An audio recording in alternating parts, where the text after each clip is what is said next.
అమ్మాయి గారు ఒట్టేసి చెప్పండి అమ్మాయి గారు. ఏంటది? అందరిలా చూడరుగా నన్ను మీరు.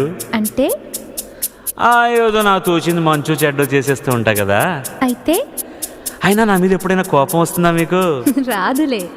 అంటే అంటే నేనంటే నువ్వంటే మీకెంతో నాకెంతో ఇష్టం అన్నమాట.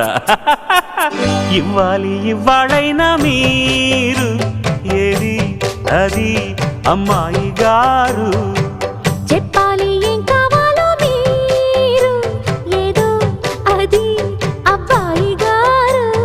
నన్నే మెచ్చారు నేనే నచ్చానన్నారు, తీరా అది అంటే ఇంకా ఏమో ఆలోచిస్తారు. చాలే నీ తీరు విన్నాళ్ళేమనుకుంటారు, అయినా అడిగేదానికి ఉందా లేదా ఏదో పేరు. ఆ మాట నా నోట ఈ పూట వినిపించనా?